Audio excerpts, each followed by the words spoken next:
Harris warns about the dangers of another Trump presidency. This is Now You Know. I'm Rob Snow.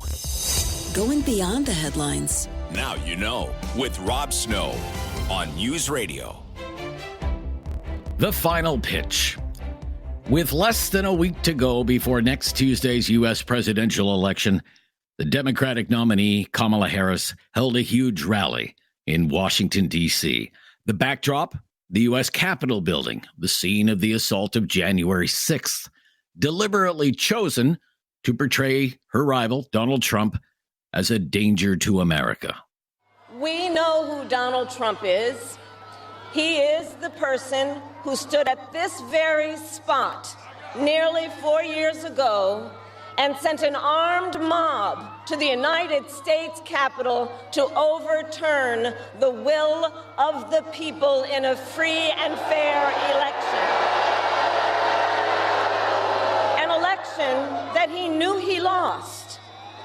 Americans died as a result of that attack. 140 law enforcement officers were injured because of that attack. And while Donald Trump sat in the White House watching as the violence unfolded on television, he was told by his staff that the mob wanted to kill his own vice president. And Donald Trump responded with 2 words: so what? Kamala Harris would go on to portray Trump as someone who would use another term as U.S. president to go after his enemies and use the military against American citizens. He has an enemies list of people he intends to prosecute. He says that one of his highest priorities is to set free the violent extremists who insulted those law enforcement officers on January 6th. Donald Trump intends to use the United States military against American citizens who simply disagree with him. People he calls, quote, the enemy from within. America, this is not a candidate for president who is thinking about how to make your life better. This is someone who is unstable, obsessed with revenge, consumed with grievance, and out for unchecked power. The current U.S. President, Joe Biden, is also in the spotlight today after remarks he made about Donald Trump's recent rally at Madison Square Garden in New York City. At that rally, a comedian tried to make a joke about Puerto Rico, calling it a floating island of garbage. During his remarks yesterday, President Biden seemed to suggest that people who support Donald Trump are garbage. Donald Trump has no character. He doesn't give a damn about the Latino community. He's failed businessman. He only cares about the billionaire friends he has and accumulating wealth for those at the top. He says immigrants are poisoning the blood of our country. Give me a break. He wants to do away with the birthright citizenship. Who the hell has said that in the last 100 years? And just the other day, a speaker at his rally called Puerto Rico a floating island of garbage. Well, let me tell you something. I don't know the Puerto Rican that I know, or Puerto Rico where I'm in my home state of Delaware. They're good, decent, honorable people. The only garbage I see floating out there is his supporters.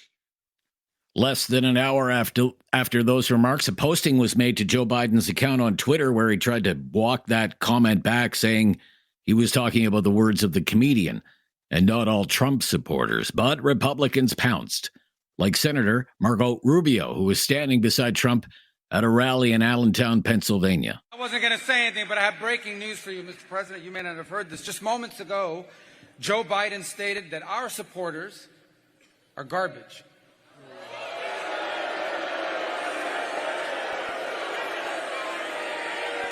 Are garbage. He's talking about the Border Patrol. He's talking about nurses. He's talking about teachers. He's talking about everyday Americans who love their country and want to dream big again and support you, Mr. President. And I hope their campaign is about to apologize for what Joe Biden just said. We are not garbage. We are patriots who love America. And thank you for running, Mr. President. The remarks are sure to remind people of a comment Hillary Clinton made back in September of 2016 when she described some of Trump's supporters as a basket of deplorables. We are living in a volatile political environment. You know, to just be grossly generalistic, you could put half of Trump's supporters into what I call the basket of deplorables. Right? The racist, sexist, homophobic, xenophobic, Islamophobic, you name it. And unfortunately, there are people like that. And he has lifted them up. For his part, Donald Trump, in addition to holding a rally in Allentown, Pennsylvania, did an interview with Sean Hannity on Fox News and claimed to know nothing about this comedian. I have no idea who he is. Somebody said there was a comedian that joked about Puerto Rico or something, and I have no idea who he is. Never saw him, never heard of him, and don't want to hear of him. But I have no idea. They put a comedian in, which everybody does. You throw comedians in. You don't vet them and go crazy. It's nobody's fault. But somebody said some bad things. Now, what they've done is taken somebody that has nothing to do with the party, has nothing to do with us, said something, and they try and make a big deal. But I don't know who it is. I don't even know who put him in. And I can't imagine it's a big deal. I've done more for Puerto Rico than any president, I think, that's ever been president. 52 million Americans have already voted in this election, and Alan Lichtman is sticking with his prediction that Kamala Harris will win the election. He's a historian who has correctly predicted the results of 9 out of the last 10 presidential elections. The last time he was wrong was in 2000, when he predicted Al Gore would beat George W. Bush. I'm Rob Snow. This is Now You Know. This is News Radio.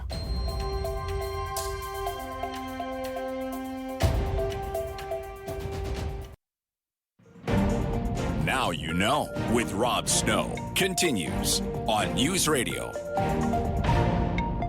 It's been 1 week since a couple of dozen unhappy Liberal MPs aired their grievances to Prime Minister Trudeau and asked him to step aside as Liberal leader.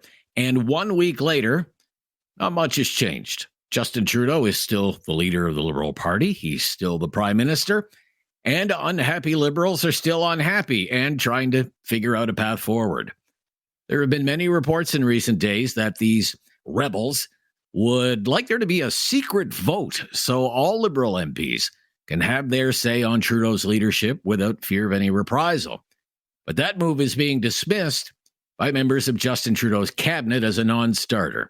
Finance Minister Chrystia Freeland told the press gallery this week, that's just not how things work in the Liberal Party. We had a caucus meeting last week where there was a candid and extensive exchange of views. It was a really good meeting. The Liberal Party is a broad church. We have always had a diversity of views, and we believe that's one of the things that makes us strong. I believed before that meeting, and my view was confirmed, that the vast majority of MPs support the Prime Minister. They support him as our leader today, and they support him as the guy who's going to lead us into the next election. Our party and our caucus have had many opportunities to decide our own rules for choosing a leader. Our party decided on that, and our caucus decided on that. And in our rules, the leader is not chosen by secret ballot of caucus members. That's just not how Liberals govern themselves. Not every Liberal MP is dismissing outright the idea of having a secret vote on Mr. Trudeau's leadership. For example, Calgary area Liberal MP George Chahal said he thought it was a good idea to clear the air. The Liberal Party, we're a Democratic Party, and I think a secret ballot is important for members to be able to provide their input. Was that promised to you? No, I just think I've read through a number of media outlets, and a number of my colleagues have suggested this idea. And I think it's a good idea to clear the air so we can be unified as party members and support our leadership. So are you going to ask for it? Are you going to ask for it? Or like who's with, because I know a lot of people want it, but somebody has to stand and ask for it. So do you know that that's going to happen? Or is there what happens in caucus stays in caucus? I'm not sure what will... But there's no mechanism. How are you going to make this happen? There's no mechanism. Well, it's a conversation we're having with you. I support it. You asked me if I support it. I support a secret ballot. I think it's a great... Are you going to take steps to make it happen? Or are you going to work with colleagues to try to If get colleagues ask me to make it happen, I will consider it. But I think it's important that we be able to express our opinions and be unified as members of the party and support our leadership. So I'm supportive of a secret ballot. Infighting among Liberals is just one of the Prime Minister's problems these days. He also has to deal with a Bloc Québécois that says it's ready to bring down his government. Yves-François Blanchet, the Bloc leader, says he's ready to pull the plug on this Parliament and send Canadians to the polls because the Liberals haven't made any progress on the Bloc's demands about old age security and supply management. Our party position is exactly what we said 5 weeks ago. The government was invited to pass into laws two bills that came from the Bloc Québécois, but were approved and supported by all parties in the Parliament.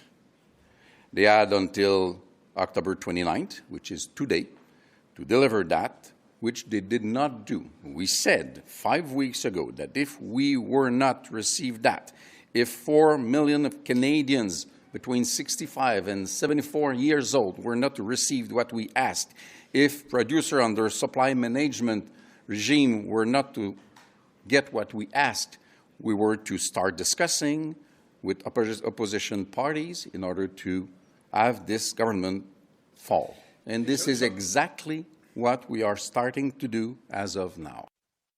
But even if the Liberals can't count on the Bloc for support, they could once again rely on the NDP, even if there's no formal agreement between the two parties. NDP MP Alexandre Boulris says Mr. Blanchet is just putting on a show. It's a little bit of a show from Yves-François Blanchet because, you know, parliamentary leaders are talking to each other almost every day. So that today is I'm going to send Alain Terrien to talk to the other parliamentary leaders. It's like, like every week. What the heck are you talking about? With Liberals bickering, the Bloc threatening, the Conservatives are smiling. In fact, this week in the House of Commons, Conservative leader Pierre Poilievre had a wide grin on his face as he hammered away at the Liberals on housing. He named the two bureaucracies I'll get rid of. One is ironically named the Housing Infrastructure Fund, $5 billion. How many houses is it built? Zero. How many pieces of infrastructure? Zero. Can you even apply for money for it? No. It's just for bureaucrats. Then there's the Housing Accelerator Fund, which his own Liberal housing minister says the fund doesn't go towards the cost of building houses. It doesn't actually lead to the construction of specific homes. The Housing Accelerator Fund doesn't actually directly build homes. So why not take the money, axe the tax, and build the homes? Yeah! This is Wednesday, caucus meeting day for all the parties, including the Liberals. They should be winding down now on Parliament Hill. We do have news reporters staking out the corridors of power for all the latest information. I'm Rob Snow. This is Now You Know on News Radio.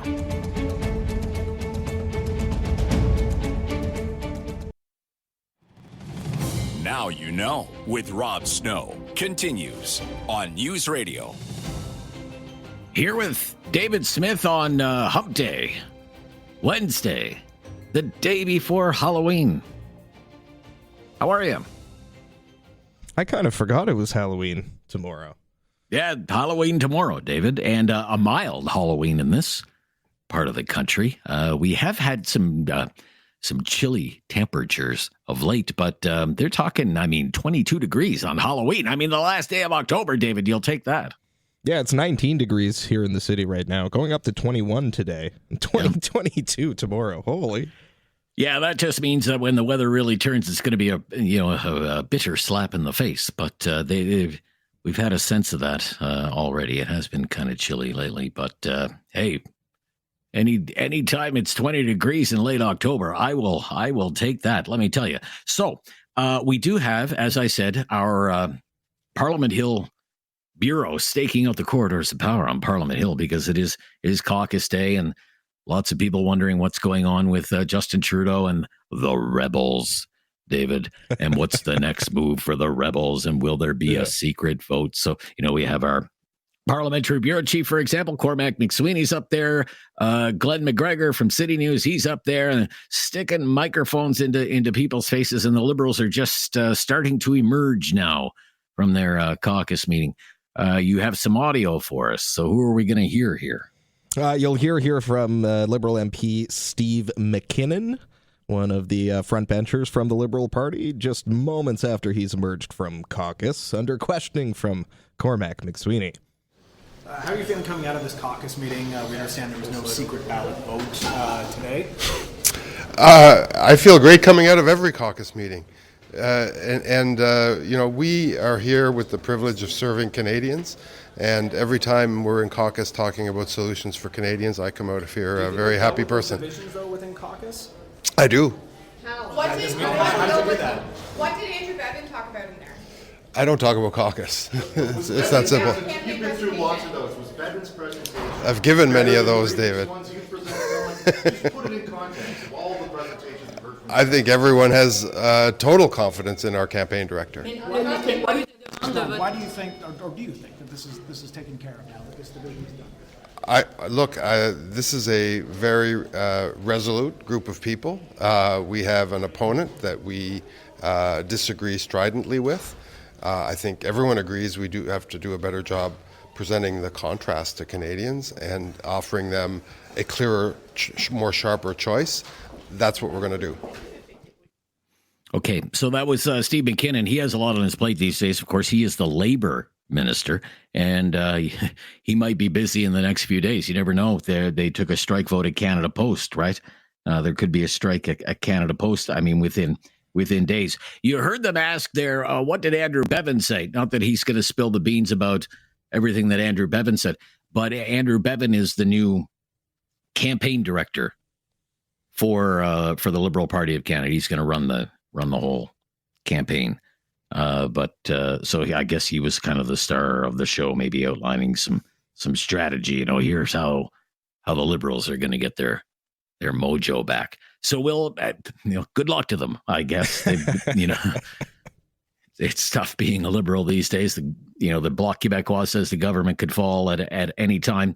We'll ask our Newsday panelists all about this latest political intrigue from Parliament Hill coming up right after the news at the bottom of the hour. It is our Newsday panel. So we'll talk about all the internal troubles of the Liberal Party, where things go now with the opposition parties, given that this deadline has passed from the Bloc Québécois, and all of this tough talk from Mr. Blanchette that he's speaking with the other parties, and that this government is on the verge of collapse. All of that is just ahead, right after the bottom of the hour. We're going to bring you right up to date on all the latest breaking news just moments from now here on News Radio.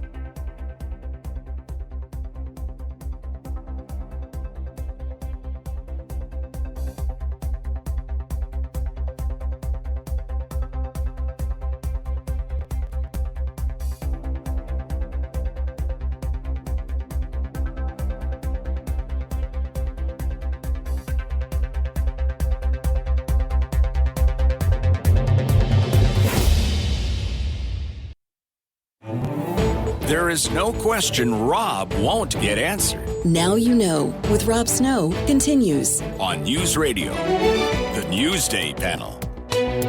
And the gang's all here to discuss the big political news of the day. Chris Day, President Winston Wilmot, how are you, sir? Hello, Rob. I'm well, thank you. That's good. Glad to hear it. Andrew Brander is here. I have not heard from Andrew in a while, Vice President at Crestview Strategy. How are you, Andrew? Always a pleasure to be back. Oh, that's great. It's great to hear from you today. I said last time. No, not at all. Not at all. We're glad you picked up the phone. So, look, lots of drama again today. It is caucus day. It's been a busy week on Parliament Hill already with the Bloc Québécois saying, Well, that's it for us. We tried to advance our agenda, and the Liberals didn't play along. So as a result, our negotiations are underway, and this Liberal government is in danger of falling. That's what he said, in danger of falling. But Chris, what do you think of that claim? So, yeah, he elaborated to say that they would support a straight-up motion of non-confidence in the government. Previous attempts, you may recall, have been added on to include some conservative talking points and preamble, but the Bloc now says that they will support straight-up that the House declare non-confidence in the government. I don't know that changes a whole lot of stuff in that for two reasons. One, there is the ongoing privilege debate that rages on in the House of Commons and is preventing any other matter from going through. So until or unless the Conservatives abandon that, this won't go anywhere, just like no piece of government legislation is going anywhere at the moment. Right. Secondly, I don't think the NDP is in any rush. This is a real jam for Jagmeet Singh and company because they are not looking at polling data that's any better than the rest of us are seeing, and they don't really have much money to go into a campaign right now that they don't borrow. So that is, it puts the NDP in a really tough position, and I think that was the goal of yesterday's announcement. Okay. What do you think? I mean, you hear the Bloc leader say this government is in danger of falling. I mean, true or false, accurate or not? What do you think, Andrew?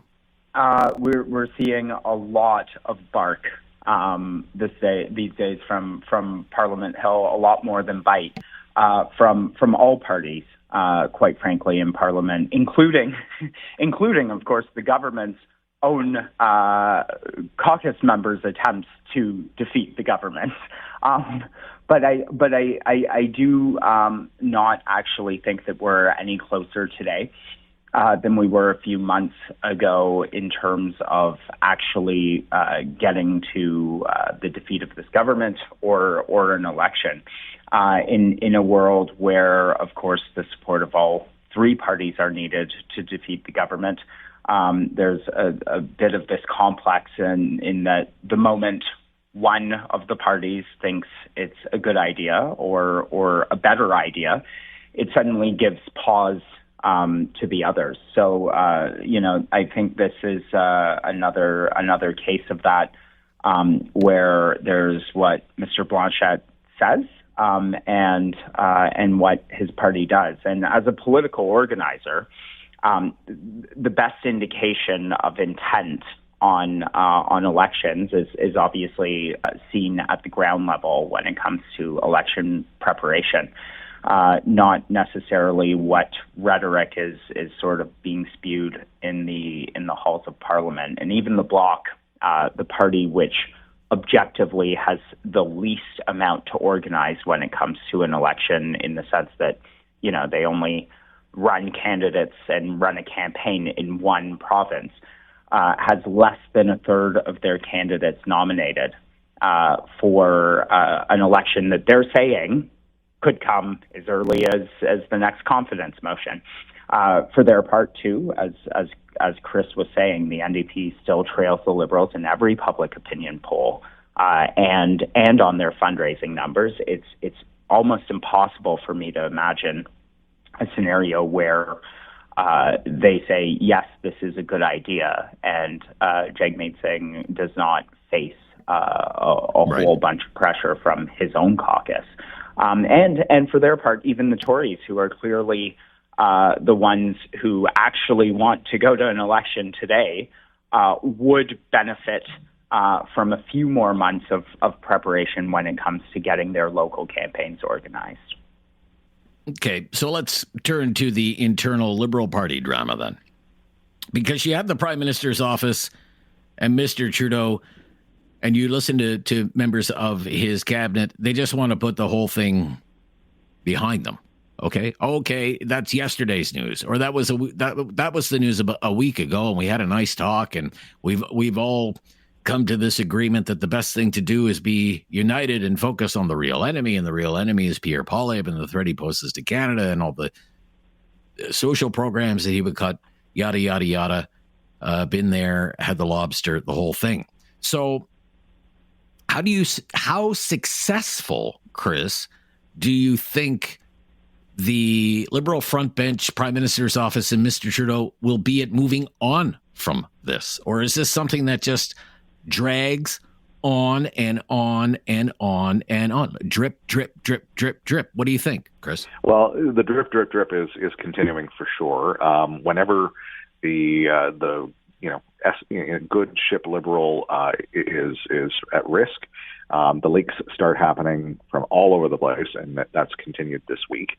Of course, the Prime Minister and his closest team is going to say, "Let's move on here. This has been decided."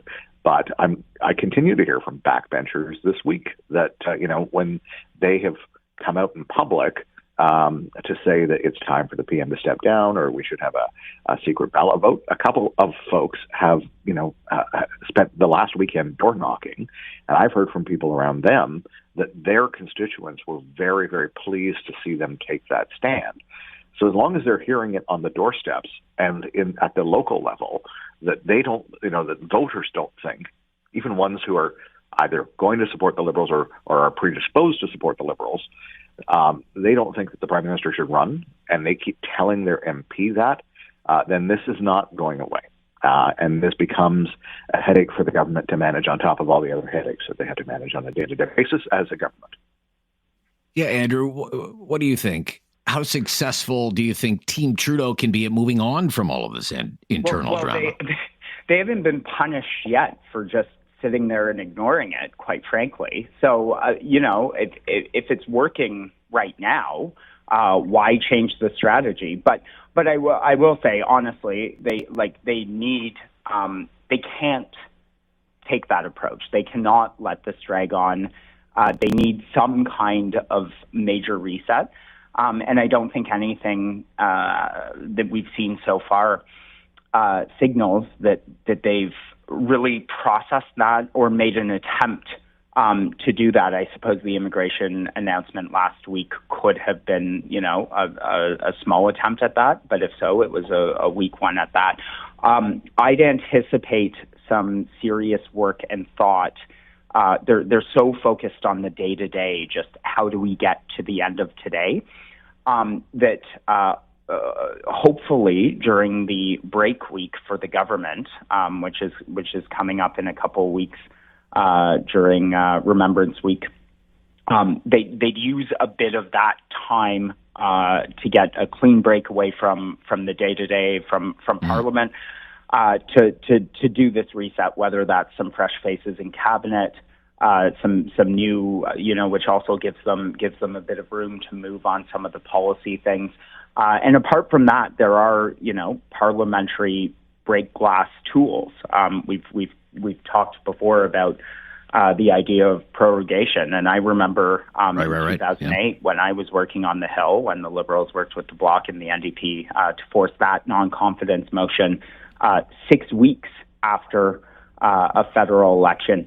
If not for the ability for the Harper government at that time to prorogue, to give them enough time to just think about what to do next and how to sort of strategize their way through it, then we would have been in a very different scenario today. So those tools exist for a reason. I don't know why they wouldn't at least explore the option of looking at those. All right, when we come back, there is no election campaign underway in Ontario, but you'd never know it when you listen to Doug Ford. We're going to talk a little bit about what's going on in Ontario and why Doug Ford is going to send $200 checks to millionaires and billionaires. Coming up with our Newsday panelists. You're on News Radio. You have questions. Now you know with Rob Snow has the answers. On News Radio. Back with Chris Day from Winston Wilmot, Andrew Brander from Crestview Strategies. I'm Rob Snow. So, look, we've had provincial election in BC. NDP hangs on there. In New Brunswick, Liberal breakthrough with a majority government there. 5th consecutive mandate for the Saskatchewan Party. Incredible. And so Scott Moe hangs on, another majority government.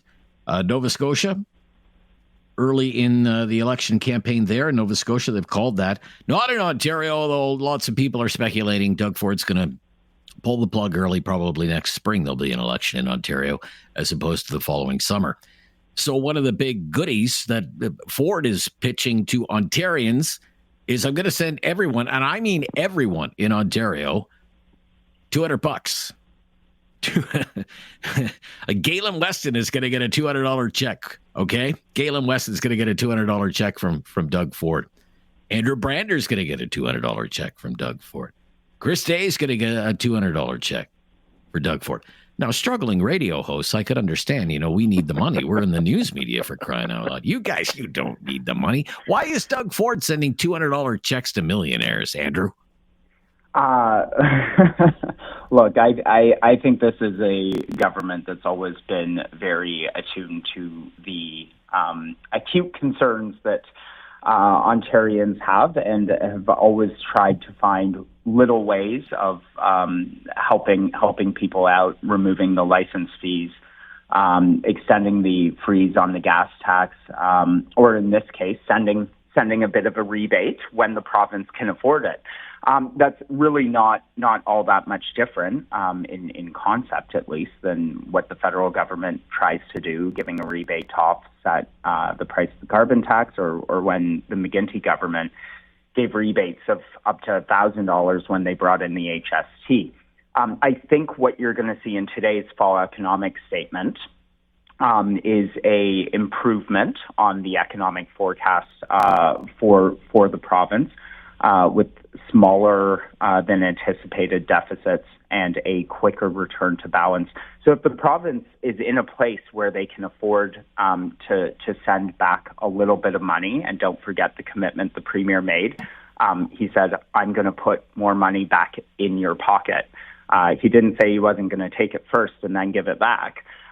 So if people want to sort of stand around and say, oh, well, it shouldn't be going to millionaires and billionaires, 90% of the people in Ontario who are certainly well outside of that category will certainly appreciate this, and it will be some kind of noticeable difference, especially as it extends to children and families as well. It will be. All right. Let's get a quick comment from Chris. Let's get a quick comment from Chris. And I think you made the case, which is if people really don't want the $200, they can send it to you, Rob.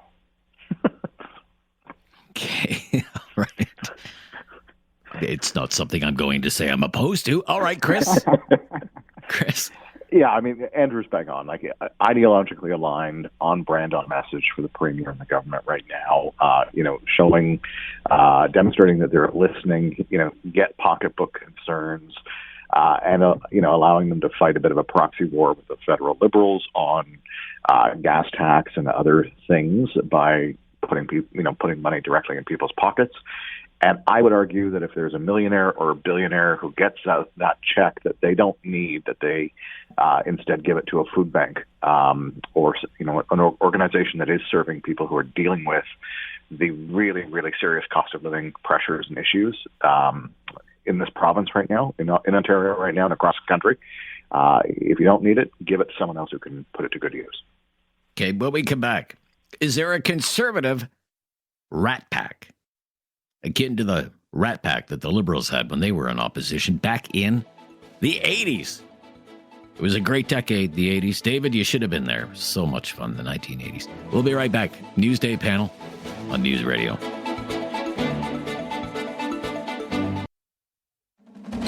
No question goes unasked or unanswered. Now You Know with Rob Snow returns on News Radio.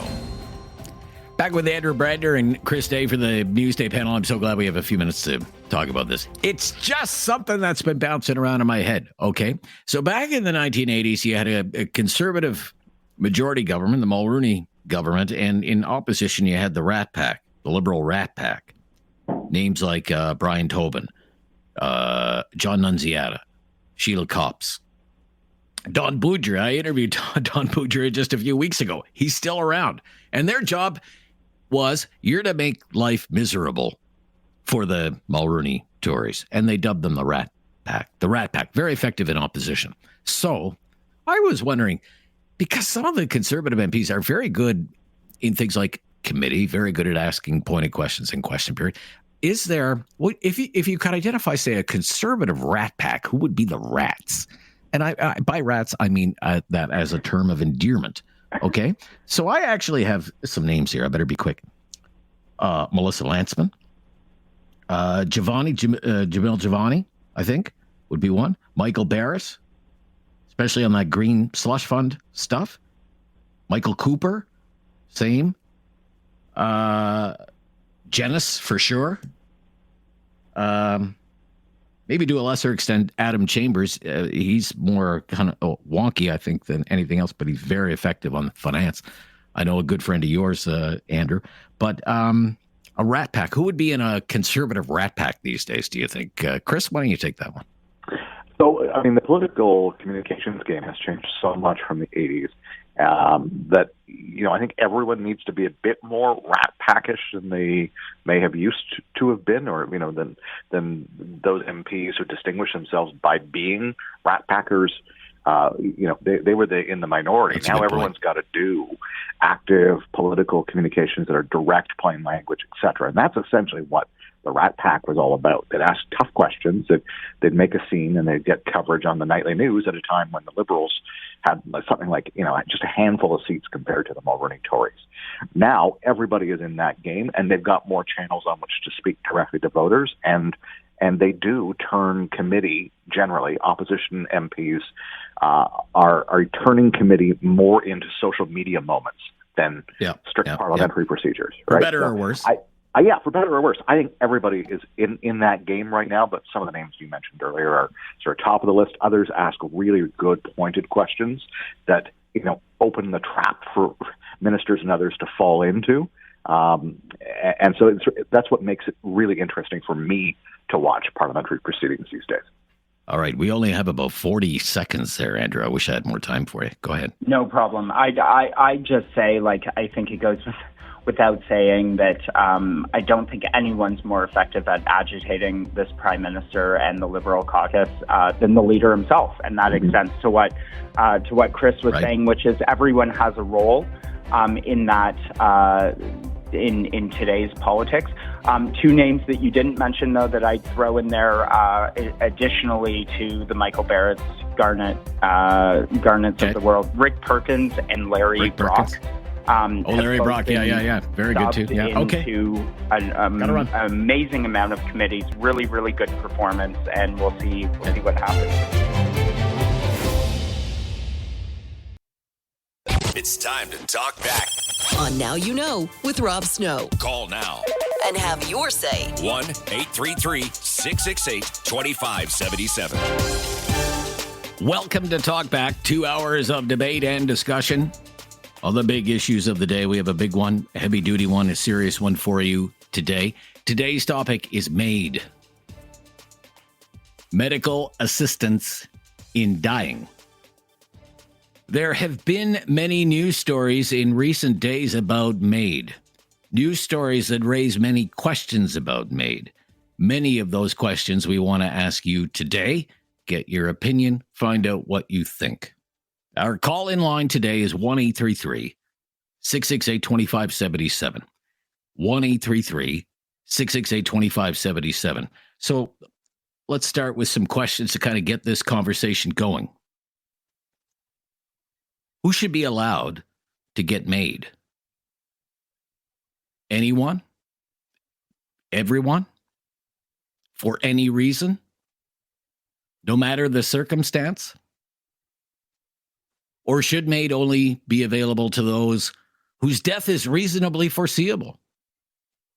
And we're using that language deliberately because that is the language that was in the original law, that death must be reasonably foreseeable in order to access medical assistance in dying.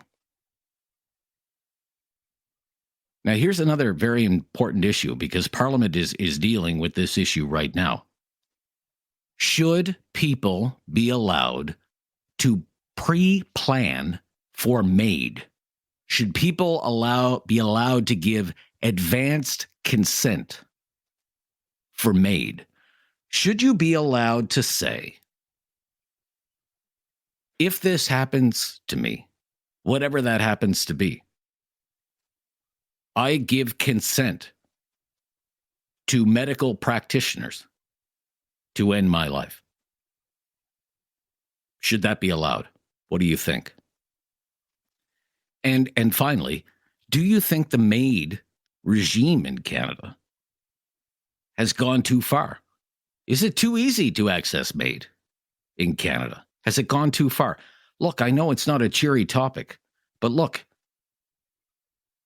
sometimes the news isn't all sunshine and lollipops, and this is a very, very serious issue. It's a very important issue. It's an issue that eventually I think millions and millions of Canadians have to confront this situation. And I really want to have an open, honest discussion for the next couple of hours with your help about it today. Again, 1-833-668-2577. 1-833-668-2577. David is screening our calls today. You'll be speaking with him before he'll be speaking on the air. He's waiting to take your call right now. If you've never called before, just mention to David that you're a first-time caller, and we will make your call a priority. See, one of the news stories about MAID recently is a story about a woman from Western Canada. Home province not named in the news story. And she had what I would describe as a severe mental illness that I'm not familiar with. Rapidly cycling bipolar 2 disorder and something called akathisia, which is also a condition that I had never heard of before today. But according to the news story, akathisia is, quote, associated with changing the doses of psychotropic or antipsychotic medication, manifests as extreme restlessness, characterized by an inability to sit or stand still, by fidgety movements or jitterness, as well as a subjective report of inner restlessness. And she was prescribed medication for this condition, but complained of distressing side effects, an inner sense of terror, the inability to sleep at night, nightmares, the inability to lie down during the day, the inability to sit or remain still, and she had suicidal thoughts. She was told by her doctors in her home province that her condition was treatable and that the symptoms would subside. However, she expressed a desire to end her life through MAID, and she found a doctor in British Columbia who approved her application for MAID. And the woman was ready to end her life through MAID, but it was all stopped by a judge. And the judge issued an injunction just days before the procedure was scheduled to take place. And the judge said, if the doctor followed through with MAID, or any other doctor performed MAID on that woman, that doctor would be committing a criminal act, because the judge said the woman didn't qualify for MAID, and it should never have been approved. Her application should never have been approved, because under the law right now, that law could change in as soon as 3 years. But under the MAID law, as it stands right now, someone whose only condition is a mental illness doesn't qualify for MAID. So it's a tough one. You have a woman obviously in severe distress and doesn't qualify for MAID. Should someone like that be allowed to access MAID? One example of one story that has been in the news. I'll tell you about more as we move along throughout the day here today. 1-833-668-2577. 1-833-668-2577. I'm going to stop a little bit early. It'll leave some more time to take some calls. So again, the phone lines are available right now. The topic is MAID. Please share your opinion. I'm Rob Snow. This is Talkback on News Radio.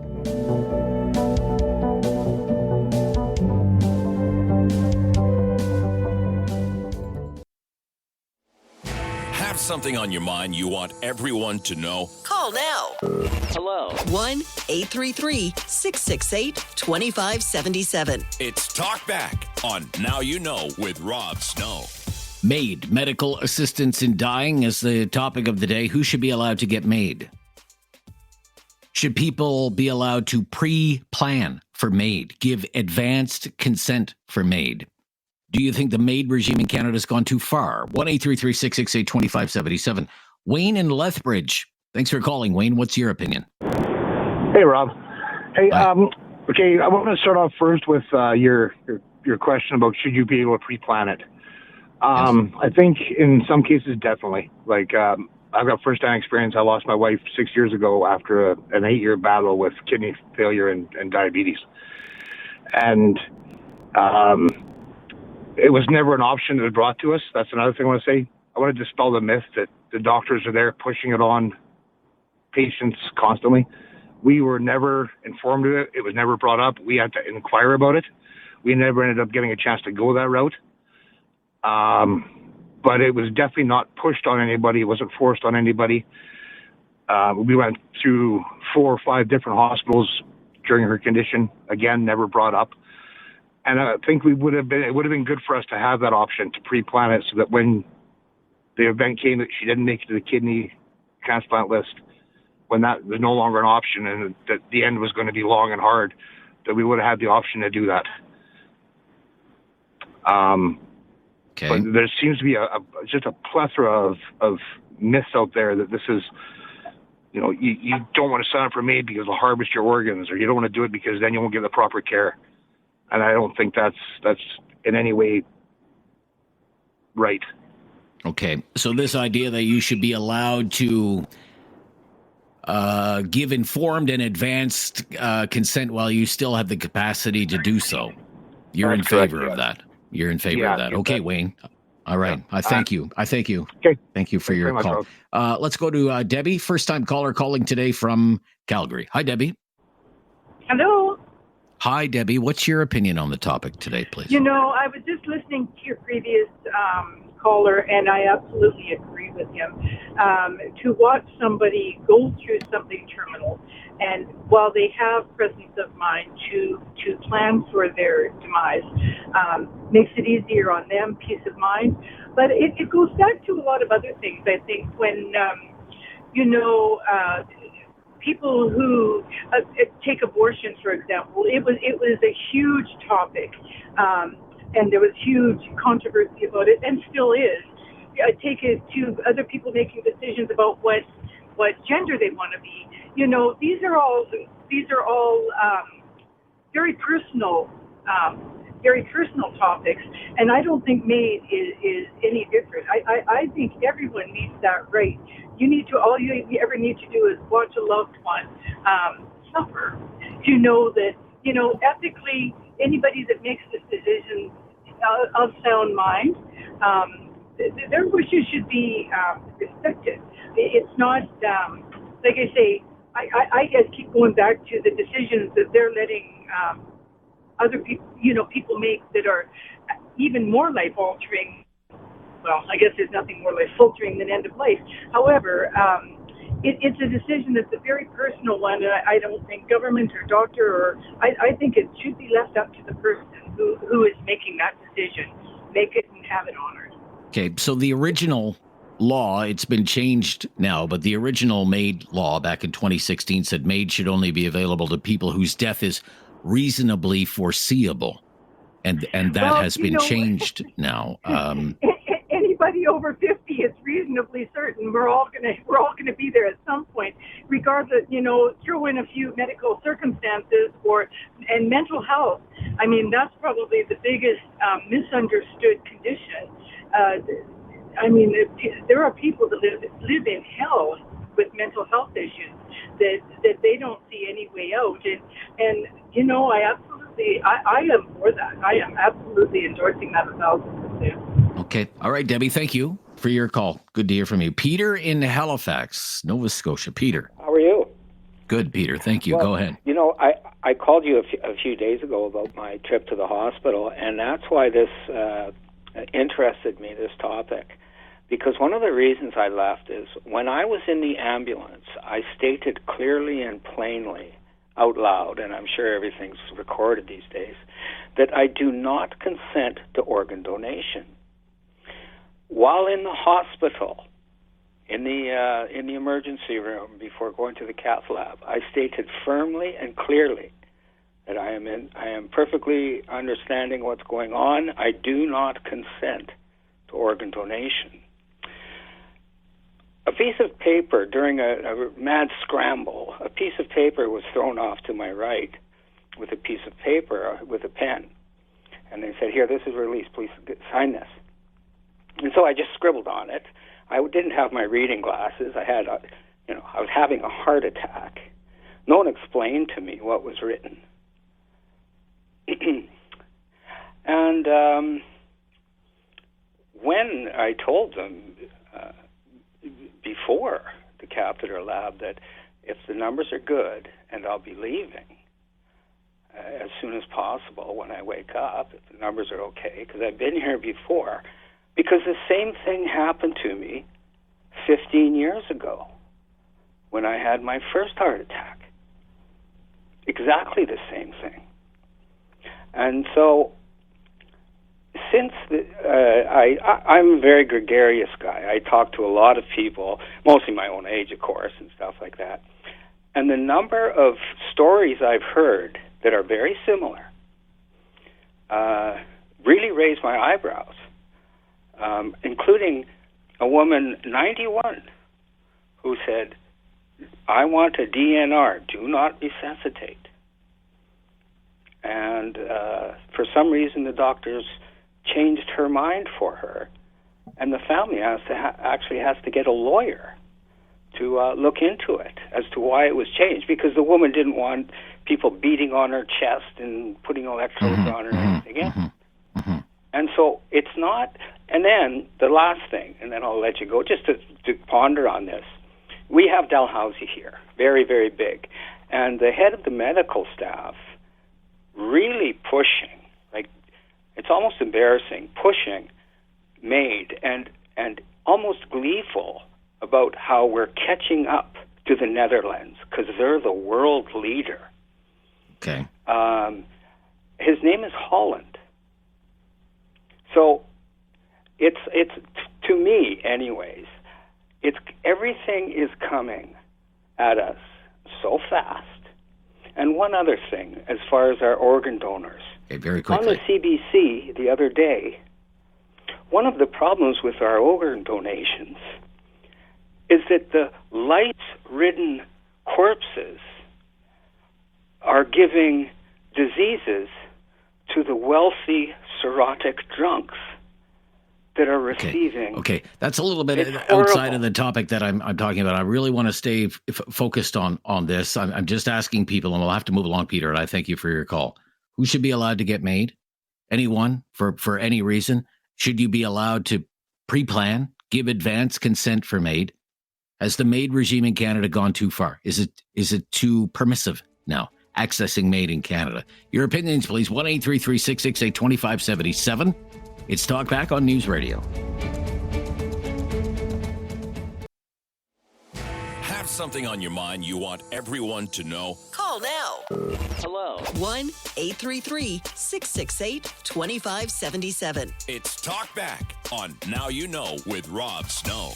MAID is the topic of the day. Medical assistance in dying. Who should be allowed to access MAID? Should you be allowed to give advance consent for MAID? Has MAID gone too far? Rory in Kitchener, Ontario. Rory, hi there.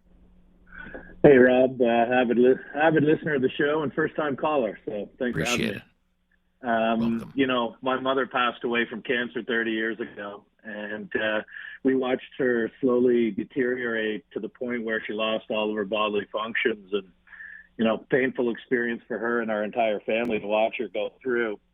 My father passed away this summer. He had terminal cancer, 84 years old. He elected to use the MAID program, something my mother didn't have the ability to do at that time. You know, he got to die with dignity and respect, and with his family huddled around him. We got to hold his hand and say goodbye, something that many in this world don't have the luxury of doing. So, you know, Rob, I'm very supportive of the MAID program. You know, to me, and, you know, talking to my dad about it, life has become, or had become for him, more about quality than quantity, especially at an older age. So, I think it's important for us to plan for decisions like this in advance, as it was important for him to be of sound mind to even be able to make the choice. So, with that in mind, Rob, pre-planning for, X that may happen in life and sometimes for folks suddenly, maybe isn't such a bad idea. All right. I thank you. Thank you for sharing that story, Rory. I really appreciate it. I want to take one more before the news at the bottom of the hour. Judith in Calgary. Hi, Judith. Yep. Go ahead, Judith. Yes, I'm a senior, and I watched both my mother and father go through dementia and Alzheimer's in a home where they knew nobody, didn't recognize us, and MAID was not available for them. I would like to be able to pre-plan and say if I get to that point in time in my life where I don't know who anybody is and I'm in a home and I'm a burden on society and there's no quality of life for me, that I should be allowed to pre-plan for MAID. Okay, and there would be certain conditions once I reach this point and I'm suffering from these symptoms, I give you the permission to end my life. That should be allowed. Exactly. Right. Okay. Fair enough. It's allowed for people who are dying of cancer, etc. So dementia, I don't think is really any different. Now, I don't know about any of the other mental illnesses, right? Because I do not have any firsthand knowledge of that. But I'm sure there's probably some support for that as well. Okay. I thank you for your call. Lines available as we talk MAID today on Talkback on News Radio.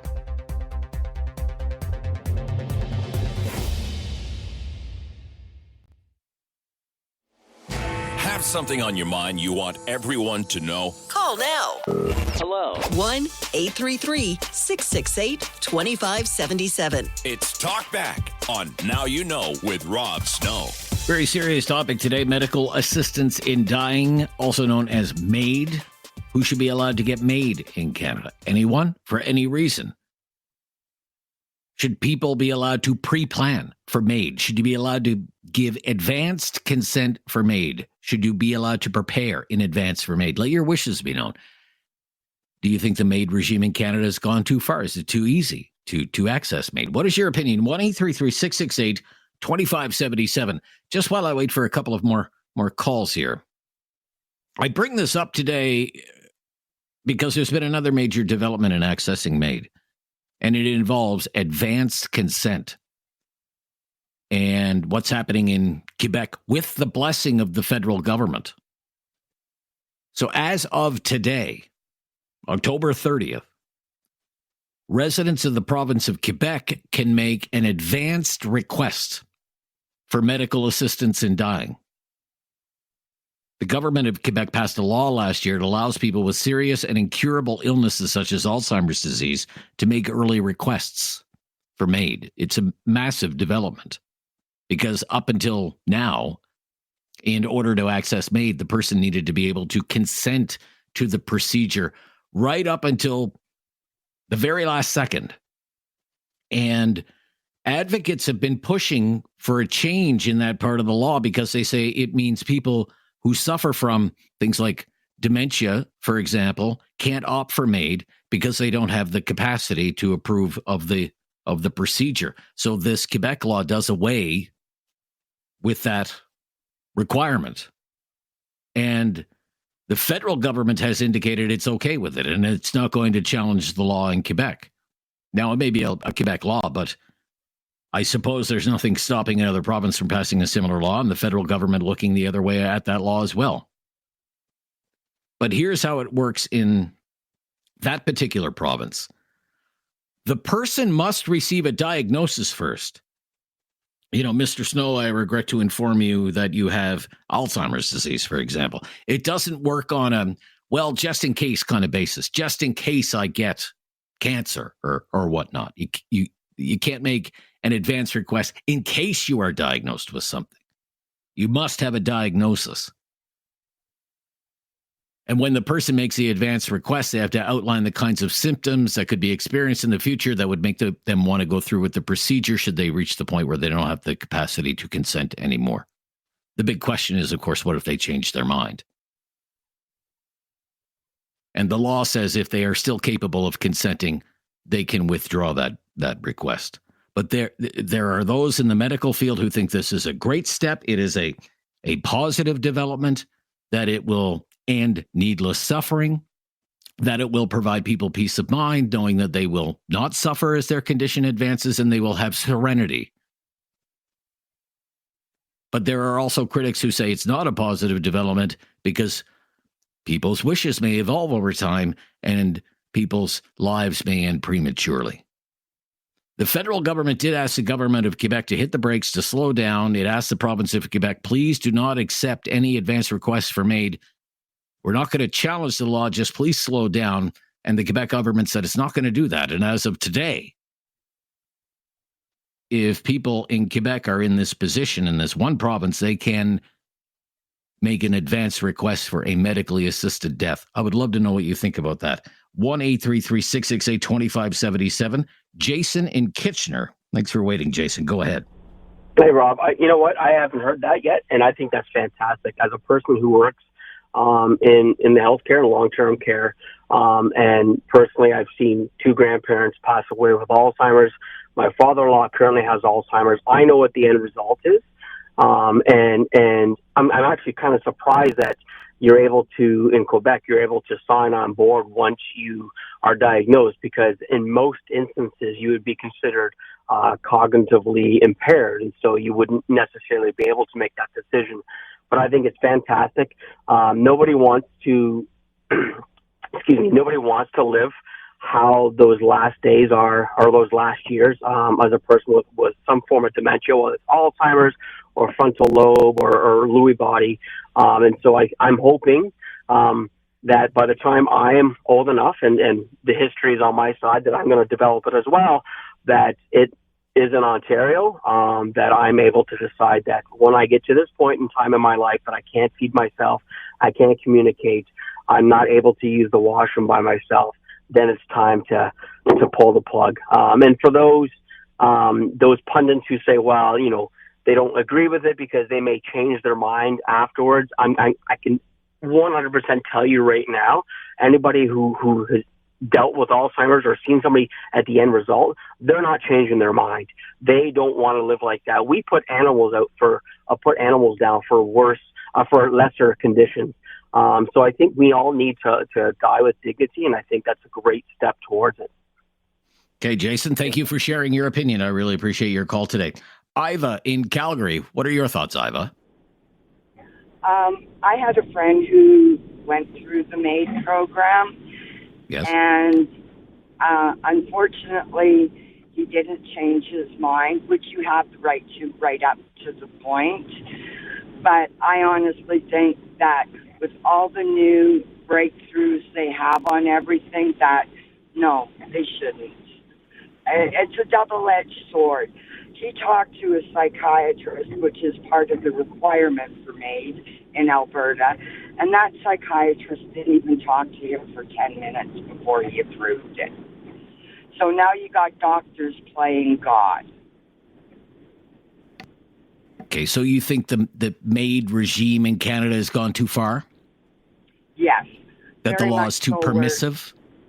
Yes, very much so. When you talk to a psychiatrist, you tell me in 10 minutes how he can say, okay, you're approved after a 10-minute conversation. I think they need to go further in depth with their screening process of it. Okay. Yeah, okay. So you think it's being rushed? Yes, very much so. Okay. Thank you, Iva. Yep, good to hear from you. 1-833-668-2577, 1-833-668-2577. Who should be allowed to get MAID in Canada? Anyone, for any reason? Or should MAID only be available to people whose death is reasonably foreseeable? That was the original law. That's not the law anymore. Should people be allowed to give advanced consent for MAID? One province is letting people do that, Quebec. And the federal government says it's okay with that. It's not going to challenge that law. Should you be allowed to prepare in advance for MAID? Or do you think like Iva, and you think it's gone too far and it's too easy now to access MAID in Canada? Share your thoughts, please. 1-833-668-2577. Back with more of your calls in just a moment on Talkback on News Radio.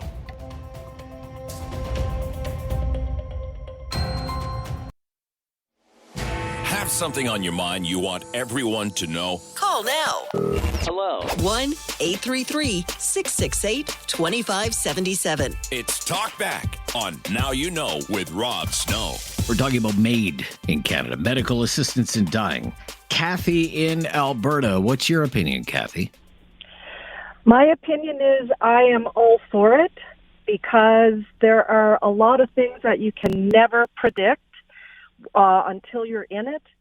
And just my experience has been dealing with in-laws that are going through dementia, and although there's power of attorney and everything else that you think that you have everything set up, that you can make your own choices when it comes down to something like this kind of condition. You do not have a choice, and your family watches you suffer and deteriorate. And also, just my experience has been the system has failed these people. It presented things that you never thought you could imagine going through in your life or their life, and you're helpless. And just, we know what the choice would have been for our parents, and they thought they had all their bases covered. Okay. I'm just curious, Kathy, I just want to ask you about so in the case of the Quebec law, the person must first receive a diagnosis. Yes. It's not as though you're pre-planning like well in advance, well, in case I'm diagnosed with or something like. Are you okay with that? Or do you think you should be able to plan maybe even further in advance than that? I'm just curious. Well, Rob, my experience has been just being in it. You are presented with things that you can't anticipate for your loved one. And I actually did go to a lawyer on a bad day to say, you know what, I do not want my children to have to deal with this burden. Okay. And they said, unfortunately, the law now is until, you're in it and you're diagnosed, you can't make a decision. And I do have to say, no one can predict how fast an illness is going to take them and how fast an illness is going to take away your right to choice, just given the situation. Okay. So to me, you see this as a positive step forward, being allowed to give advanced, informed consent on an issue like this. I believe, yes. Yes. Because it allows a family to make decisions as a family and an individual to make tough decisions that, you know what, are truly personal to themselves.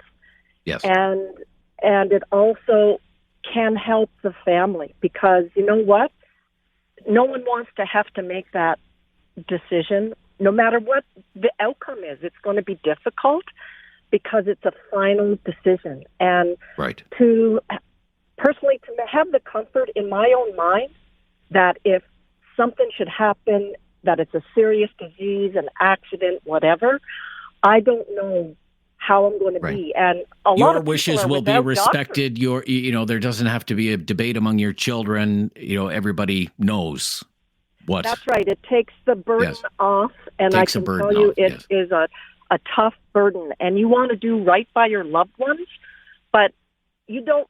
And I don't believe doctors are playing God. I believe doctors are fulfilling an individual's choice. Okay. Thank you, Kathy, for your call. Thank you so much. Yeah, you're welcome. Paula in Kitchener. Thank you for calling, Paula. What's your opinion here, Paula? Hi. Hi, Rob. How are you? I'm good. Thank you. I am thrilled to hear that finally a decision like this has been made to allow pre-planning.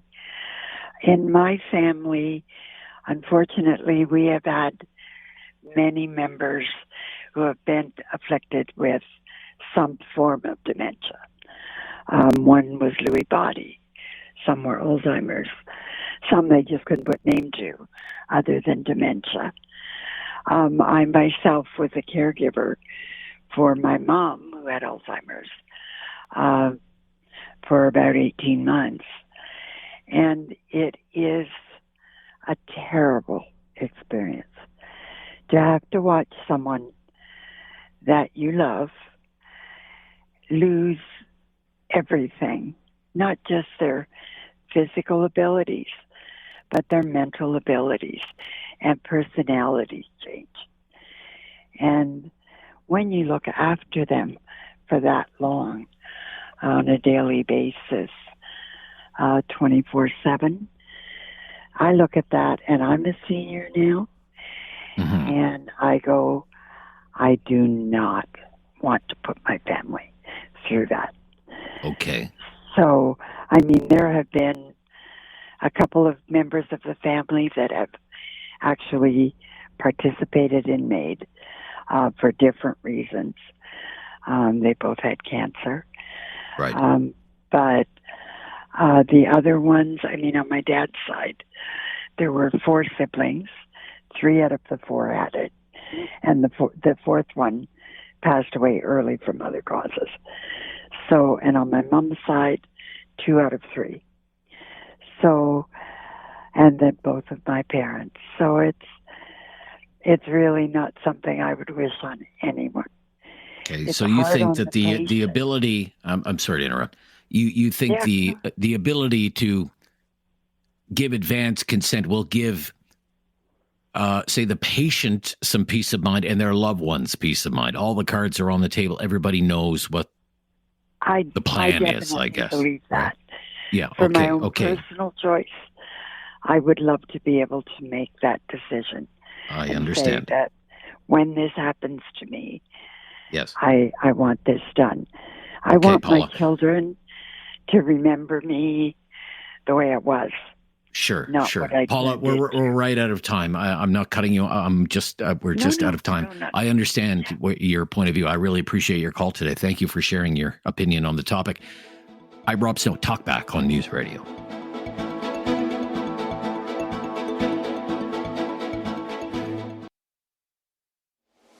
Have something on your mind you want everyone to know? Call now. Hello. 1-833-668-2577. It's Talk Back on Now You Know with Rob Snow. Let's get right back to our callers as we discuss MAID medical assistance in dying. Duke in Calgary. Hello, Duke. Hello. Hi, Duke. Go ahead. What's your opinion, Duke? Yeah, I feel it doesn't go far enough. What do you mean? Like, if you live your life and you feel like, you know, it's over and it should be your personal choice. And okay. And yeah, like, especially if your quality of life is horrible and there's really no family around, you should have a choice. You know, it'll save the government money, save hospitals from burden, all that kind of stuff. You know, it doesn't really hurt anyone. And most people that disagree with it is either religion-based or pure selfishness. Because my dad, you know, had a stroke, and it was all about, you know, you're sitting around and making decisions and to pull the plug kind of thing. And it's always a hard decision, but you know, sometimes you just need to pull the plug. You know, like right. But you say you want to go even further than that. Like if somebody is in a serious state of decline and is not having a quality of life from a stroke, that's one thing. But you know, what if somebody's lonely, and wants to end their life because they're lonely, or what if someone's in poverty and feels they don't have a quality of life and have lost the will to live simply because they're poor or have inadequate housing, or you're saying that MAID should be allowed in circumstances like that? I think so too. You think so? Because it really doesn't. I know it feels very extreme. Okay, but it feels it really doesn't hurt anyone. Do you not see maybe a slippery slope there? I know. I do see a slippery slope. Okay. I do. Yeah. For the government, what would be the motivation for government, say, to improve social welfare, social programs, or to ensure that citizens have a decent quality of life and standard of living in general, happiness, if will help them die if they're unhappy? I see the point, but there's certain times where there is, it's a personal choice, I think. Personal choice, freedom. You can't choose when you come in, but you feel you should have the right to choose how you leave. Yeah. Fair enough? Yeah, I think so. I think so. We'll wrap it up there, Duke. I appreciate your opinion. Thank you. Don't say I agree with it, but I appreciate it nonetheless. That was a very interesting first hour. We're carrying on the conversation in the second hour. So Lynn and Mary, just hang on a few minutes. We'll get to you right after the latest breaking news on News Radio.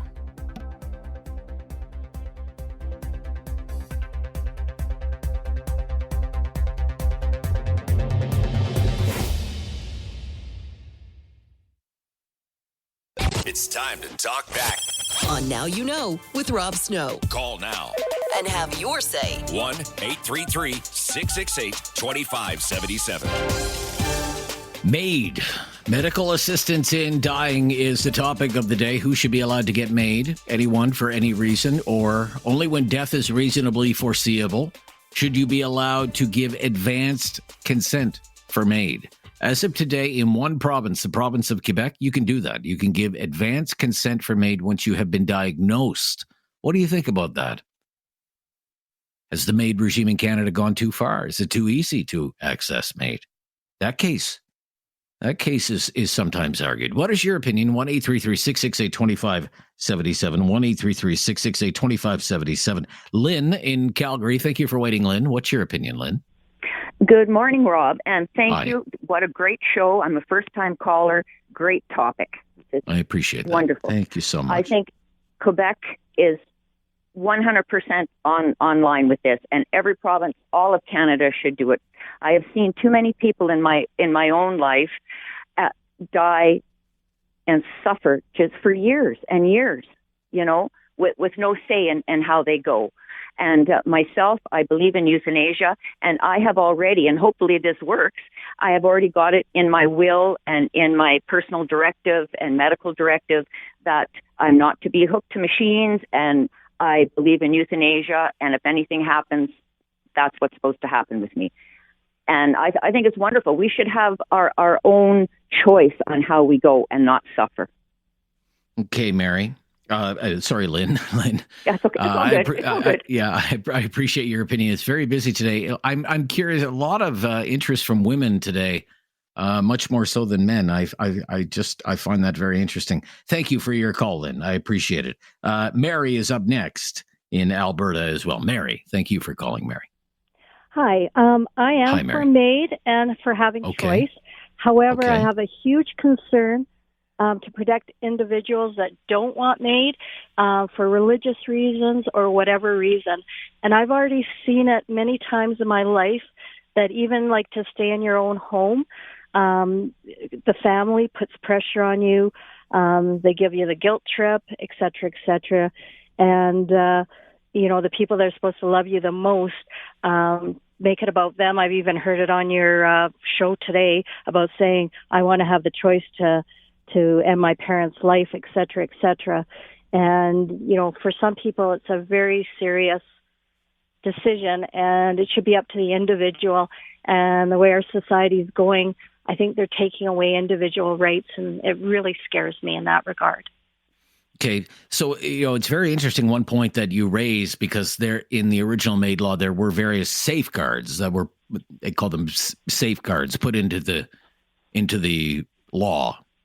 For example, you must make the request in writing. It must be signed by one other person, and two independent witnesses must sign and date the request. And they put that in independent witnesses. The language was in that law very deliberately because the government didn't want witnesses who stood to financially benefit from another person's death.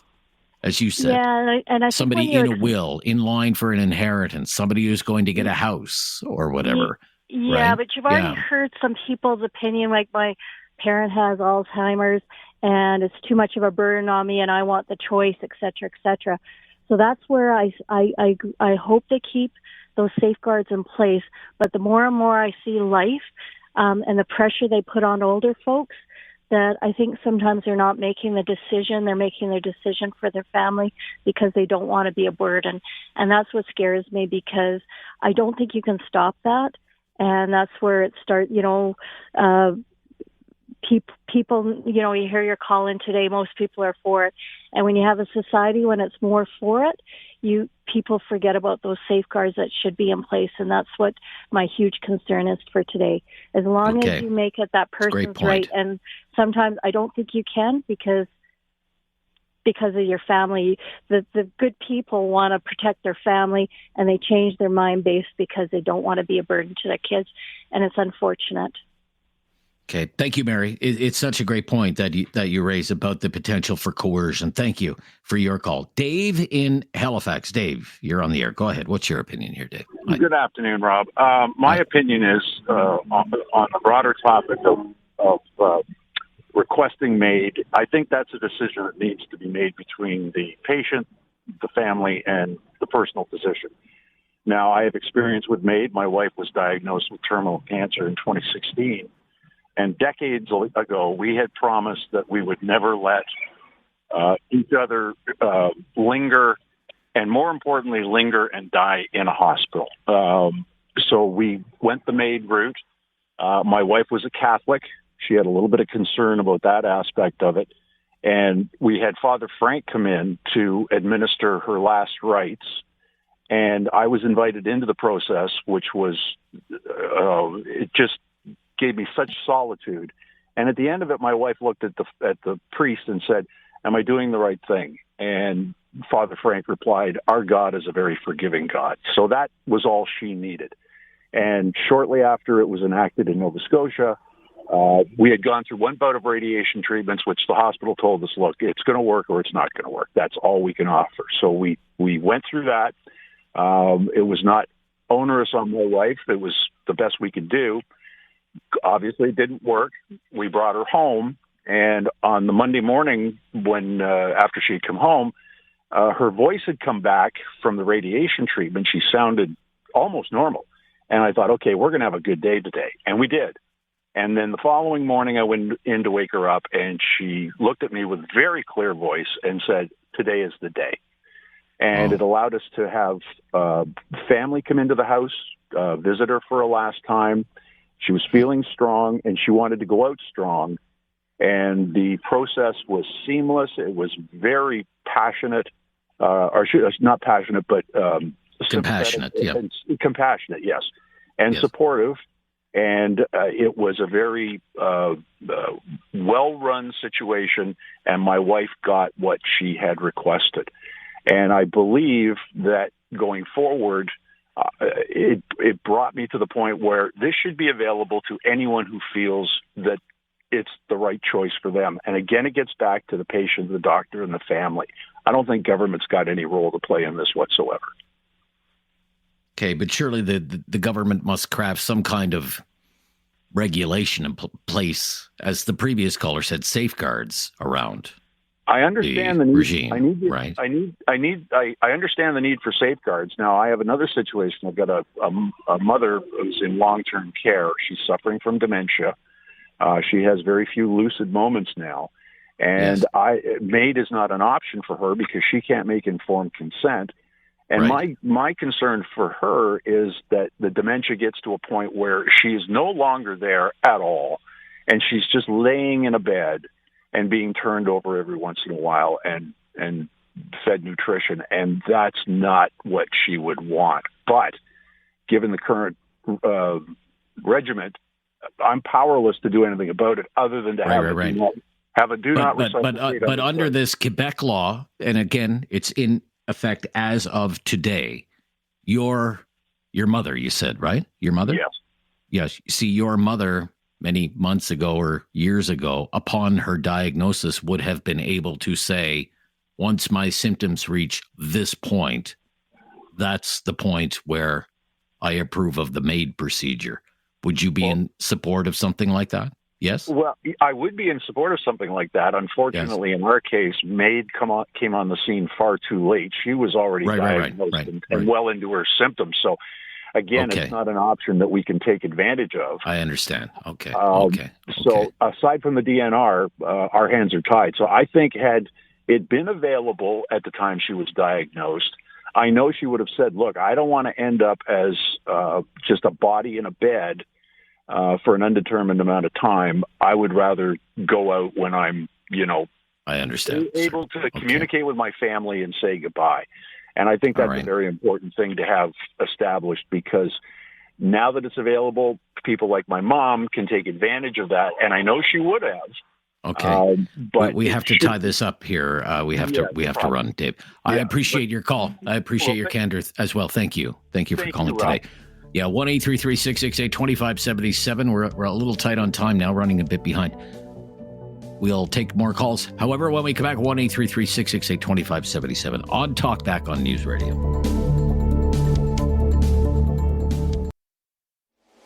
Have something on your mind you want everyone to know? Call now. Hello. 1-833-668-2577. It's Talk Back on Now You Know with Rob Snow. Trevor in Red Deer, what's your opinion on Maid? Trevor? Oh, my opinion is I'm all for it. It's kind of funny that you brought this subject on the radio today, because it's something that's been brought forward in my life as recently as about 2 weeks ago. And now my mom has actually survived cancer 5 times, and she was just recently diagnosed with cancer for the 6th time. And chemotherapy is no longer an option for her because of the previous cancers. And she has chosen to begin the MAID process, that at this time here, when the pain and suffering gets too much, that she just wants to go with some dignity. And the funny thing is, too, I've also had this brought forward to me by my wife, because my wife was diagnosed with lupus 15 years ago. And lupus is an autoimmune disease that you can have either internally or externally, and my wife actually has both. So it causes a lot of pain and suffering, chronic fatigue, arthritis, rheumatoids, and some days just getting out of bed is a struggle for my wife. So I do agree with Quebec bringing in the law that they've done, and it's kind of where I stand on that. All right, Trevor. I thank you so much for your call, Trevor, and sharing your opinion and your experience there. Let's go to Clay, calling today from Calgary. Clay. Hey, how you doing? I'm good, Clay. Thank you. What's your opinion? Good. This is my second time calling. The first time I called, I mentioned that I do have schizophrenia. Oh, and yes. So I'm really opposed to the idea of MAID being offered to people with mental illness. Oh, really? Why? Because there's times, in my mental illness where I would have chose the easier route and chose to, be part of that program, and I would have qualified. But yet, here I am, I first got diagnosed with something in 2016, and, in 2022 I did get diagnosed with schizophrenia, but, I had a problem with drugs, and, I recently got 2 years sober from drugs and alcohol. Congratulations. And, if I didn't have a program of recovery, if I didn't have, a early intervention for the early psychosis, my case might have been worse, but I live a good life now. I live a life where, I contribute to society, and I have a wife, and, I've had a job for, my whole adult life. And, I just think that it's tragic if someone, my wife, for example, has a disorder, and she's shown interest in MAID, but she hasn't seen a doctor, she hasn't gone through therapy, she hasn't done all the steps that I think should be necessary to be eligible for MAID. And I just don't think people with my condition, with schizophrenia, with bipolar or whatever, I just don't think that they have the frame of mind to make a decision like that without I just see it as there are medications that work. Sometimes it takes a long time to figure it out. Like for me, Right, you don't need MAID, you need the appropriate pharmacy and appropriate medical care, right? Well, if you have addiction, you need a program of recovery. If you have addiction, sure, yeah. If you need anxiety, you have to find a medication that works for you. Like it took me 6 years, and now I live a good life. Good for you, Clay. Okay, thank you, Clay, for sharing your thoughts. Yeah, you're welcome, sir. Yeah, pleasure to take your call today. 1-833-668-2577. MAID, medical assistance in dying, is our topic. Join the discussion. We'll be right back. It's Talkback on News Radio. Have something on your mind you want everyone to know? Call now. Hello. 1-833-668-2577. It's Talkback on Now You Know with Rob Snow. We've been talking about some of the latest developments and news stories around medical assistance in dying, asking for your opinion. Paul in Kitchener. Hi, Paul. Thanks for taking my call. You're welcome. I wanted to preface what I have to say by stating that I've watched several close family members decline over a long period of time, and it's tragic to watch. It's very difficult. But I have to disagree with the whole MAID program on the whole premise that it will not remain static. Back in the mid-'60s, the Surgeon General of the U.S. said that if we allow abortions, it will soon devolve into assisted suicide, which is where we are now.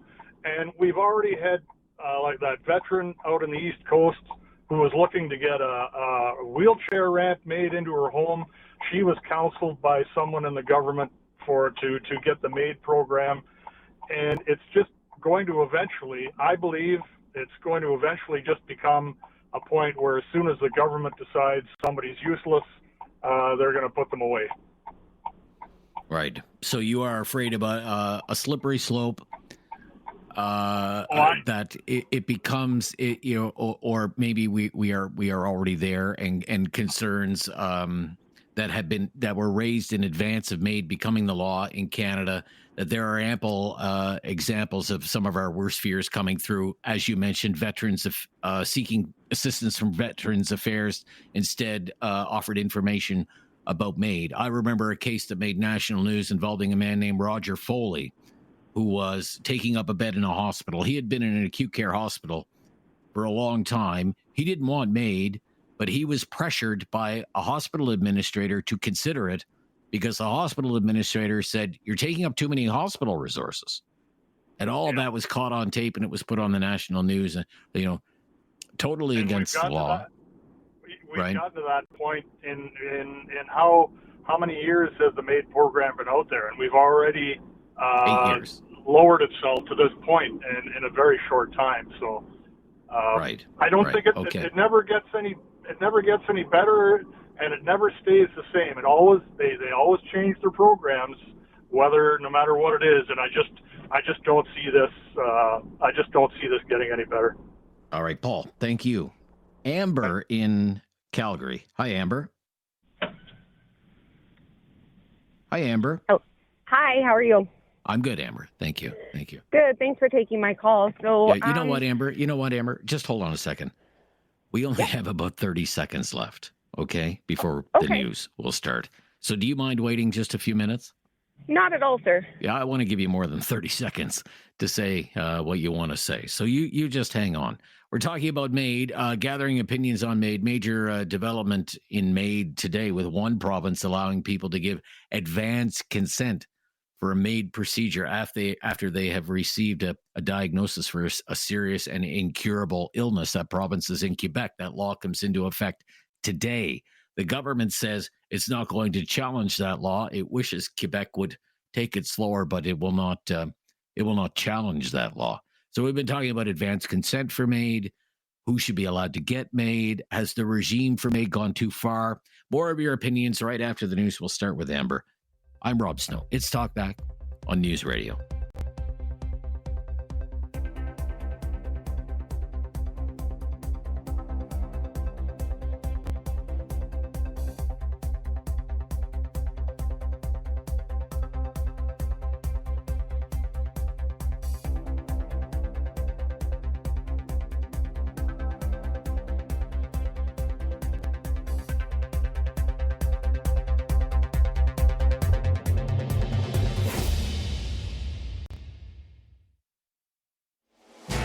Have something on your mind you want everyone to know? Call now. Hello. 1-833-668-2577. It's Talk Back on Now You Know with Rob Snow. There have been new developments involving medical assistance in dying. We are gathering your reaction, gathering your thoughts on MAID in Canada. Amber's been kind enough to wade through the news. Thank you for doing that. Amber, what's your opinion? Yeah, so I am pro-MAID. I think when it comes to a person's body, we have the choice to make our own decisions on our body, so long as we're cognitive in the mind to do it. Just like abortion, just like anything else. What I really wanted to touch on was you had a schizophrenic caller call in, and he doesn't feel that people with mental health deserve it. And I would have to disagree because my husband killed himself 10 years ago. And about 2 years ago, I tried to do the same thing. Now, I don't think people fully understand what living with mental illness is, and the fact that we have an extremely broken mental health system. I think if someone is to the point where this is what they want to do, it would be better for them to be with their families that get to say goodbye instead of having some, poor ambulance driver or cop go into a house and find someone with their head blown off or something. Yes. That's my opinion. I really do think that people like that deserve it too. No, it was supposed to be expanded. MAID was supposed to be expanded to people whose only condition was a mental illness. It had months of committee hearings, heard from experts on Parliament Hill, and it was supposed to come into effect, and then the government delayed it. And it won't come into effect until sometime in 2027. And you think it should be available now, right? Okay. I do. I don't think it's fair. If someone's dying of cancer and they get it, but someone's suffering, suffering is suffering. You're right. I'm from a farm. We put down animals when they suffer, right? I appreciate that. Yeah. I think the counterpoint, I'm just going to make this counterpoint, okay? The counterpoint often is mental illness is treatable. Yes. Whether it's through therapy, pharmacy, a combination of the two. And instead of giving people MAID, fix the mental health care system. Give people better 100%. supports. 100%. But it's never going to be fully curable because if someone chooses to make that decision, they're going to do it. I just think this would be a good option for them and their families. Okay. All right. Thank you, Amber. No worries. Thank you for waiting there. Yeah, I appreciate that. So we have some lines available. It's been very busy throughout the program. I appreciate everyone's opinions. I know these can be difficult conversations. People have been so open and honest today. I do appreciate that. I've been following the issue for a very, very long time. I'm sometimes in awe the way things have changed just in my lifetime when it comes to this issue over the last 30 years, because this is not a new issue. I mean, this battle over medical assistance in dying, or doctor-assisted suicide as it used to be called, it goes back decades in this country. Certainly the key pivotal case of the 90s was the Sue Rodriguez case. And let's face it, this is one of the big questions of life, is when should a person be allowed to end their life? And under what circumstances? And should there be any restrictions at all? And you have to remember that there was a time when this was totally illegal in Canada. And to help someone, for a doctor to help someone take their own life, it was a criminal act. And Sue Rodriguez, I remember following that news story. I was not in the news business at the time. I was a university student at the time. I followed that with great interest because there was a member of my extended family who was in the exact same circumstance as Sue Rodriguez, and was very active in the community that was advocating for medical assistance in dying. Sue Rodriguez had ALS and wanted medical assistance to end her own life, and it was illegal. and took it all the way to the Supreme Court of Canada and lost. She had ALS and lost. That was back in 1993. Now, even though she lost her court battle, she did eventually die with the help of a doctor who remains anonymous.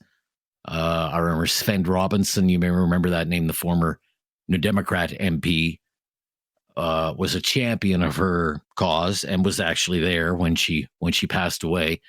I remember the judgment. That was 1994. So that was 30 years ago. It was 30 years ago when she died.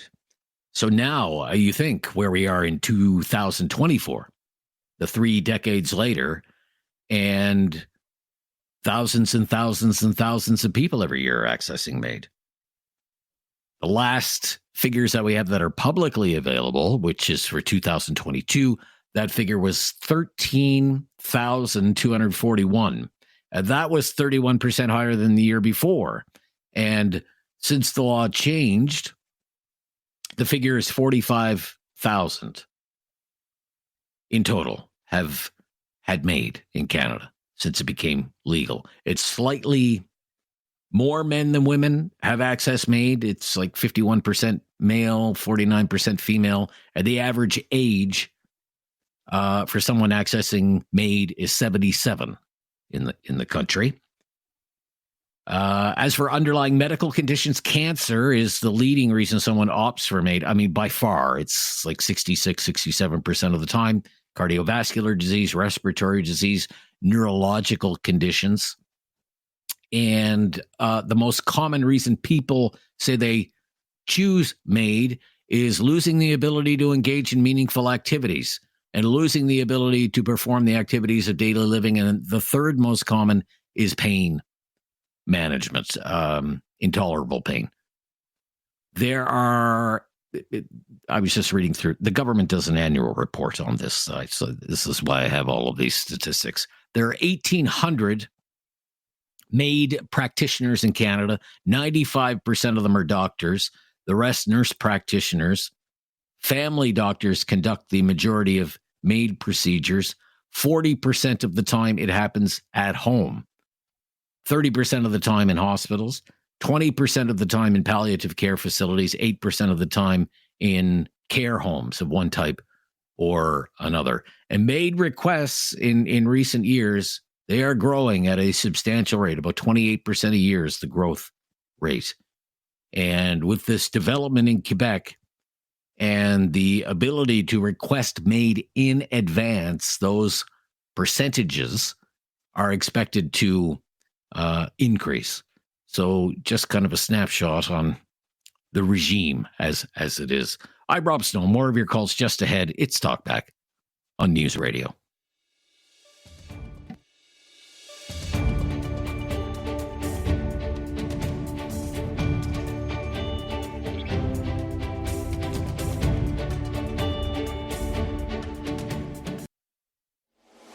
Have something on your mind you want everyone to know? Call now. Hello. 1-833-668-2577. It's Talk Back on Now You Know with Rob Snow. I should mention the MAID Charter Challenge that is in the works, launched by a coalition of disability rights groups who think MAID should only be available to people whose death is reasonably foreseeable, because they say what is happening is people with disabilities are being offered MAID instead of adequate social supports, social welfare payments, affordable housing, access to better health care. The concern is people are opting for MAID not because they're dying, but instead because of things like loneliness and poverty and social deprivation. So, look, that case has been announced, but let's face it, it's the Canadian court system, could take years to resolve that. But I did want to mention that before we wrap things up for the day. Jim in Guelph, thank you for calling, Jim. You're on the air. What's your opinion here, Jim? Yeah, hi, Rob. How are you doing today? I'm good, Jim. Thank you. Yeah, I was listening to some of the conversations. I didn't hear them all. But, anytime there's assisted suicide, there's always at least two people involved, correct? Yes, sir. Yes. Yeah. one becomes the murderer, and the other one, what could I say, becomes the victim. But people have to you're realize, assuming that the person no, hold on. You're making an assumption that the person feels like a victim, though.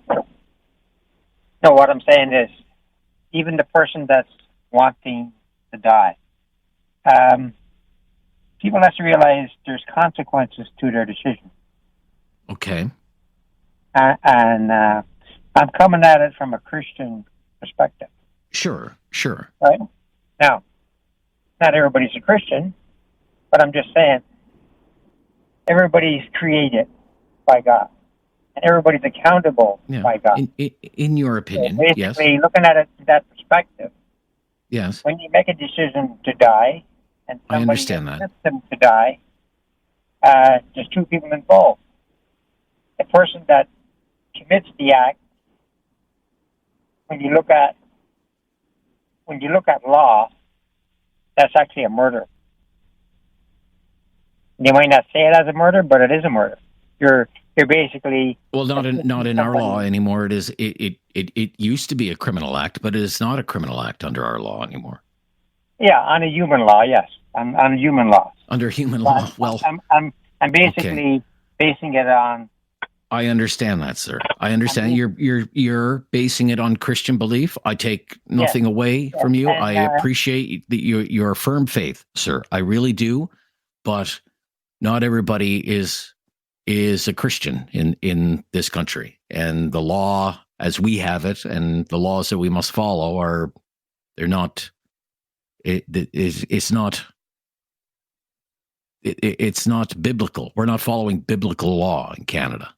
Maybe you think we should, but we're not.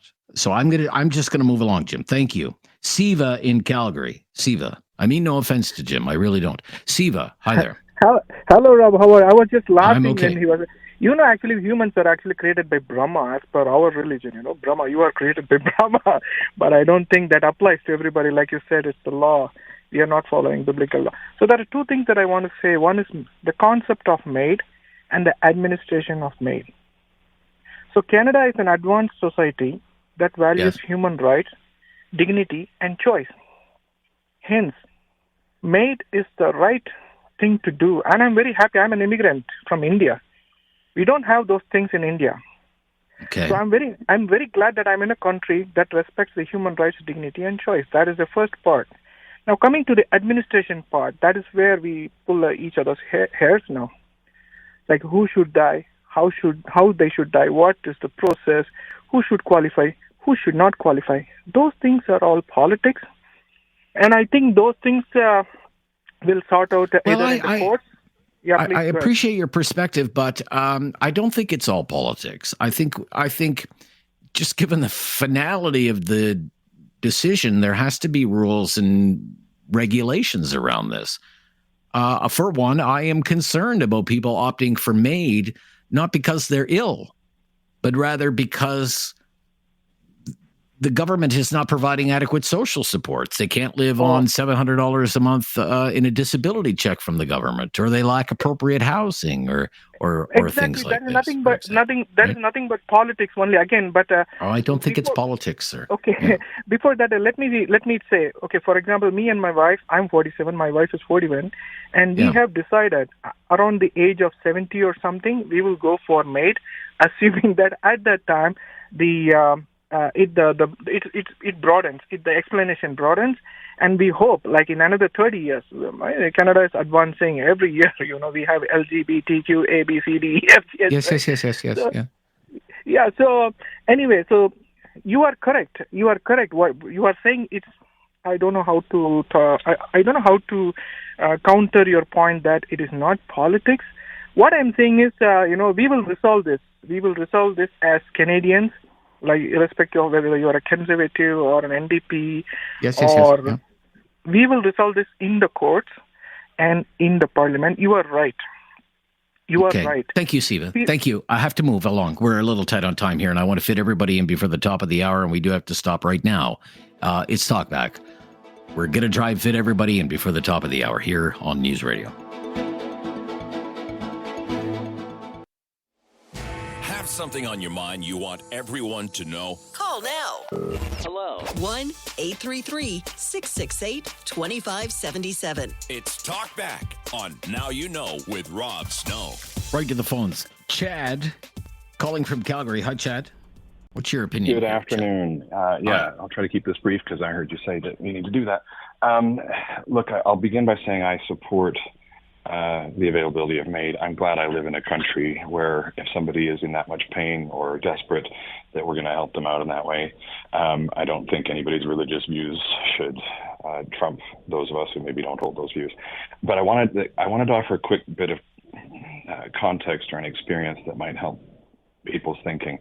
And apologies if I'm knocking down a straw man here, but there seems to be this romantic notion that MAID is a good death, if we can say it that way, a pleasant death. I watched my brother who was dying of cancer die from MAID in my living room a few years ago. And it was a gong show. It was anything but a good death.